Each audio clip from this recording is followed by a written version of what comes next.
la protection des civils et naturellement sur demande des forces armées de la République démocratique du Congo de combattre les groupes armés. Alors, il y a eu que, par le passé, la brigade d'intervention de la force a mené des opérations pour pouvoir combattre les groupes armés et puis cela a été un succès. Mais retenez une fois pour toutes que depuis l'avènement du nouveau gouvernement, après les élections qui ont été un franc succès, il est bien que les forces armées rentrent dans leur rôle régalien. La défense de l'intégrité territoriale, c'est une affaire d'abord des forces armées de la République démocratique du Congo. Depuis jusqu'à présent, la MONUSCO continue d'entraîner des personnels des forces armées en ce qui concerne le combat dans les zones de forêt. La force intervient également dans le partage, la recherche et le partage des renseignements. La force intervient pour soutenir les FARDC sur le plan logistique. Alors, lorsque le gouvernement de la RDC décide souverainement de lancer une attaque contre les ADF avec les FARDC uniquement, je crois que c'est quelque chose qui est bien. On dit que depuis 20 ans que la MONUSCO est là, la situation ne change pas. L'intervention d'une force de l'ONU, c'est permettre de créer les conditions pour que les forces de défense et de sécurité locales puissent prendre en charge la défense de la patrie. Donc, je n'arrive pas à comprendre la polémique qui s'installe autour du fait qu'on ne voit pas la MONUSCO aux côtés des FARDC.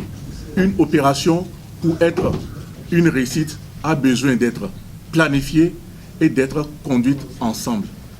Et lorsque la planification a été faite par les FARDC, la conduite est faite par les FARDC également.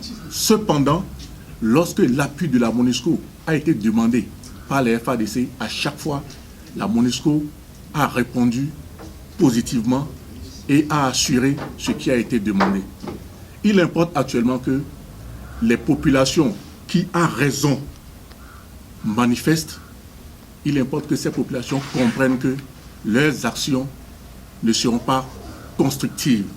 Leurs actions seront utilisées par les FARDC pour semer la confusion parce que les FARDC vont infiltrer leurs rangs. Les FARDC vivent dans leur zone avec leurs familles, mais profitent du chaos pour s'infiltrer en ville, prendre du renseignement et pouvoir taper sur les civils. Comme Mathias l'a dit, les FARDC ne sont pas une organisation que nous avons définie clairement et qui sont l'ADF, ne sont pas des gens qui clairement identifiés qui sont en train de combattre contre les forces régulières de la RDC ou bien contre la MONUSCO. C'est des gens qui mènent des actions que je peux qualifier de terroristes parce que c'est la nuit qu'ils sortent pour venir s'attaquer aux populations civiles. Les populations, on comprend qu'elles en aient marre et qu'elles manifestent. Mais est-ce que manifester contre la MONUSCO ou bien contre les forces de défense et de sécurité est la meilleure chose à faire? Il convient plutôt, à notre avis, de soutenir et la MONUSCO et les FARDC et la police nationale pour pouvoir permettre de mettre hors d'état de nuire ces ADF. On ne doit pas leur permettre de profiter de la situation pour faire échec aux opérations en cours. Est-ce que vous pensez que c'est... Je vous ai dit tout à l'heure que je comprends parfaitement la population, la colère de la population, la frustration de la population. Personne ne peut accepter, personne ne peut soutenir, personne ne peut comprendre que de jour comme de nuit, tous les jours, des civils meurent. Personne ne peut accepter cela. Cependant, ce n'est pas parce qu'il y a une situation déplorable qu'il faut poser des actes qui ne vont conduire qu'au chaos. Il faut faire preuve de patience, chercher à comprendre ce qui se passe et trouver ensemble les moyens de pouvoir éradiquer le mal. S'attaquer aux infrastructures de la MONUSCO ne sert à rien. Je peux vous dire, il y a eu des manifestations à Goma, devant RVA. Des gens sont restés pacifiquement devant RVA. Ils ont chanté, ils ont brûlé des pneus, mais ne se sont attaqués à personne. Ça peut se comprendre. Ce qui n'est pas compréhensible, c'est qu'on soit en train de faire des revendications qui paraissent légitimes et en même temps, on commence à casser les installations de la MONUSCO, on part avec les matériels, ça ce n'est plus bon, ça ce n'est pas bien.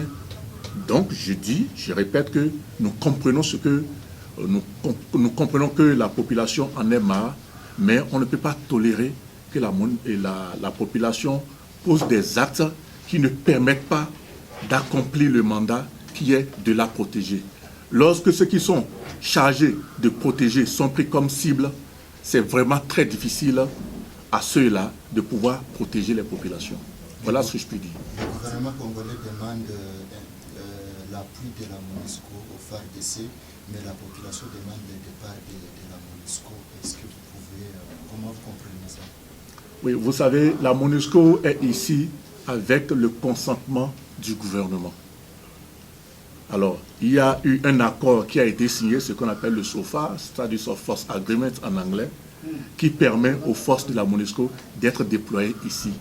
Donc c'est avec le consentement du gouvernement congolais, de la RDC, que la MONUSCO est ici.